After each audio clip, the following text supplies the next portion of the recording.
So yeah, so do this problem by graphing, please. Solve this problem by graphing.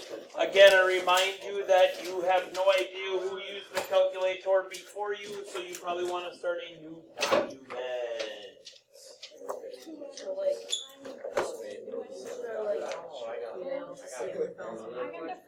All right, so I want to graph that bad boy. So what I'm going to do is I'm going to add myself a graph.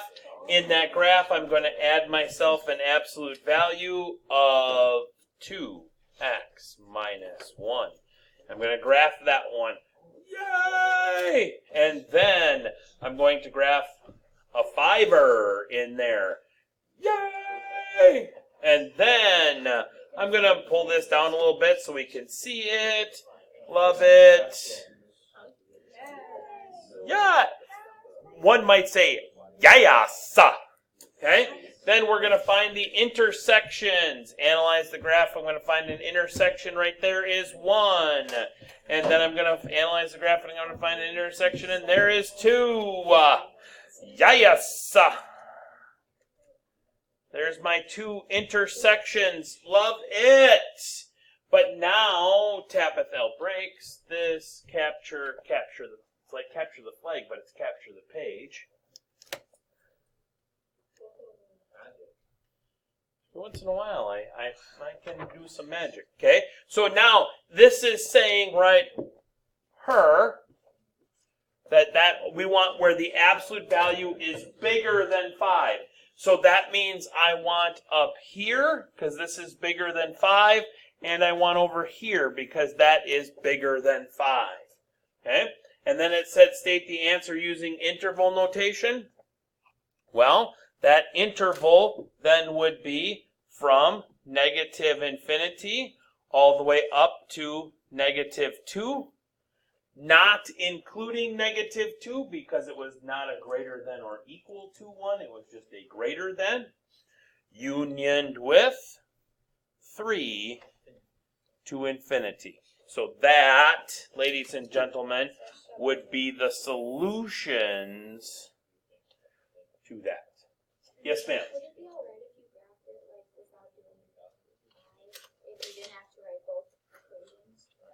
So, like, if you got, did you get 1 to 0? Yeah. Okay, and then find the zeros, and then where it's above the zeros. Yes, that works also. Yep. Okay. For those of you that weren't listening, what she did is she set it equal to 0, or not really set it equal to 0, but got it greater than 0. So she subtracted 5 and kept it outside the absolute value. Graphed that one single solitary function. Then look for the zeros on the graph, and then where it was above the zeros is where we had. Okay? Good, good, good. All right, so we are going to continue on in that P7 note sheet that you got yesterday. Okay, and so now we want to solve this one. Okay, let's solve this one algebraically, and then we will check it graphically. How does that sound? Okay, all right, I love that plan.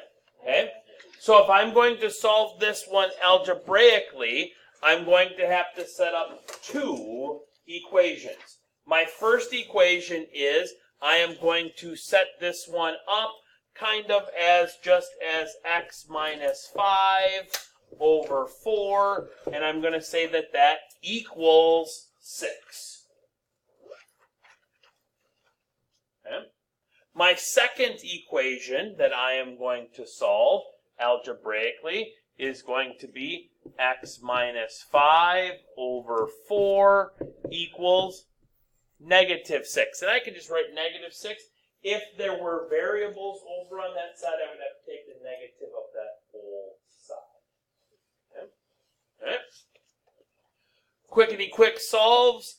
This gives me x minus 5 equals 24. Add 5 gives me x equals 29. X minus 5 equals negative 24.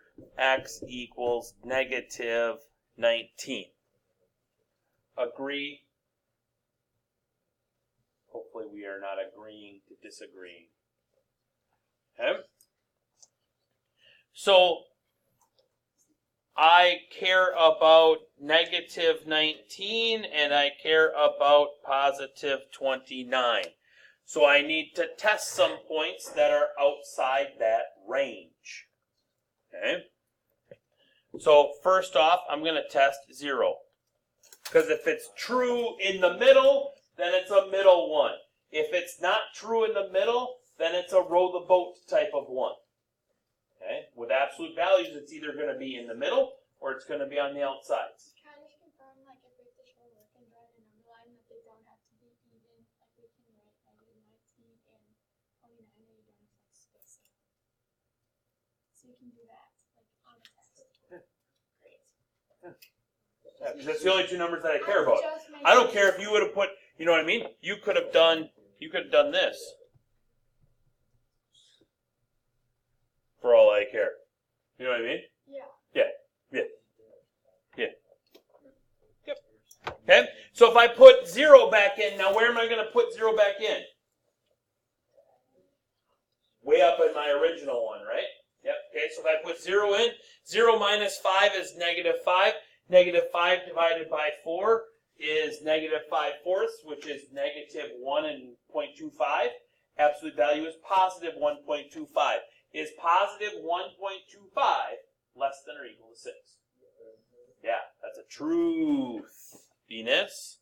So that tells me that I'm going to be in between. So, talk to me. If you just try 0 and it works, you don't have to try negative 19 and 29.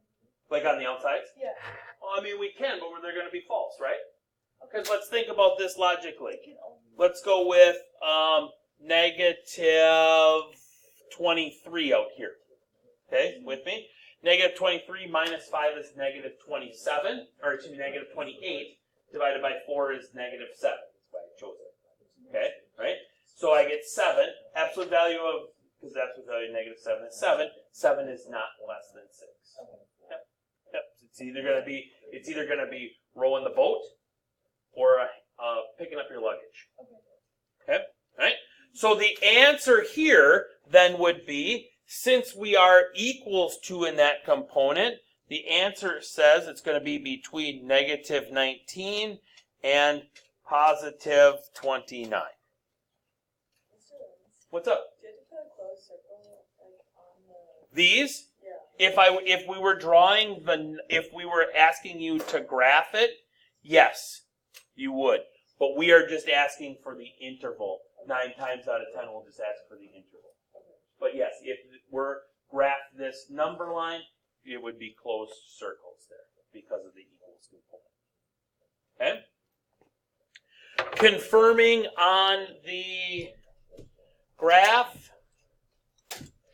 So I've got an absolute value of x minus 5 divided by 4 there. And I've got and then I've got 6 as my other one. Okay. So now here's a quick way to, because obviously we got to zoom in a little bit.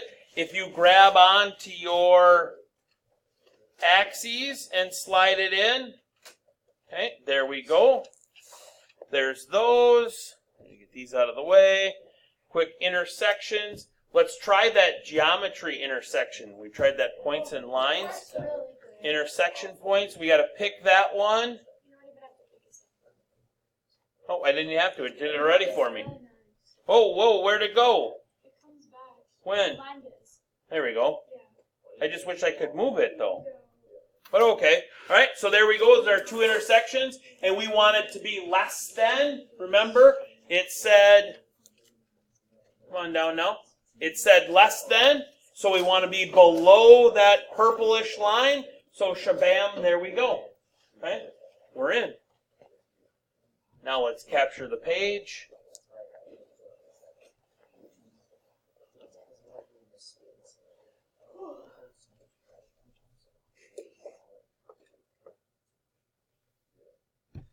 And confirm.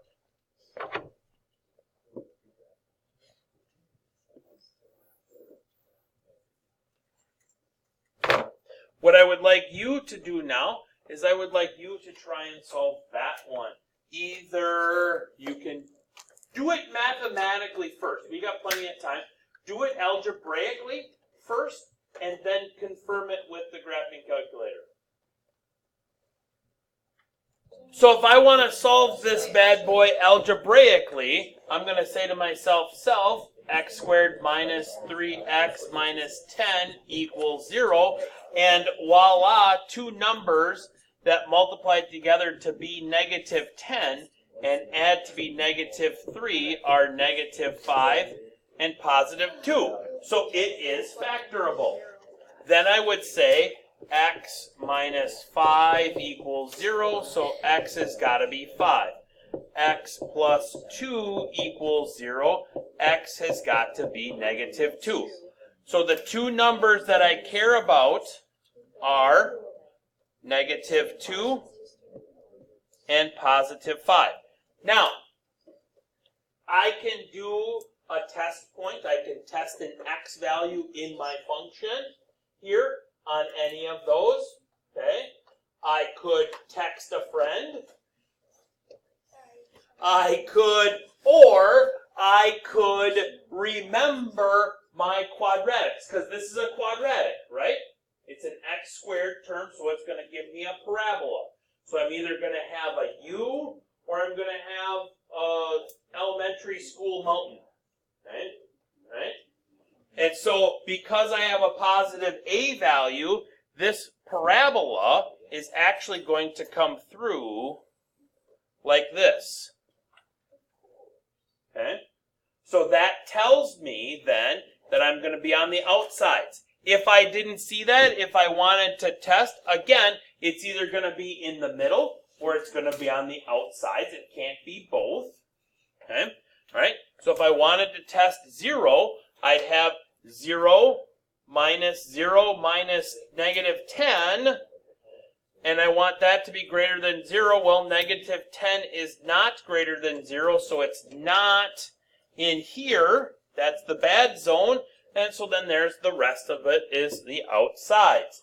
So that would be in interval notation, negative infinity, all the way up to negative 2, parenthesis or bracket at negative 2. Parenthesis, because we don't have the equals component, unioned with 5 to infinity. Okay? Checking it on our graph, we'll start a new graph, and then that's going to be x squared minus 3x minus 10. Boom, there it is. Okay?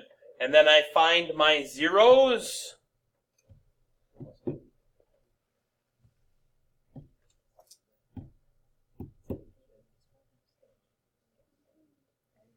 And then let's move this. Whoa.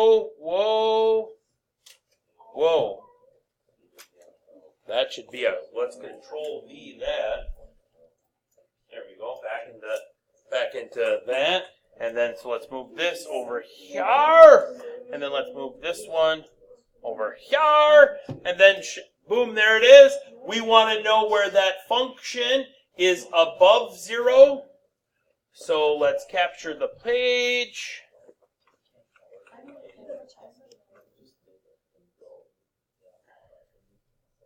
So it's above 0 over here and over here, which is what we found algebraically. Love it. I'm excited to be part of it. Okay? Right? Remember, we are collecting all of those home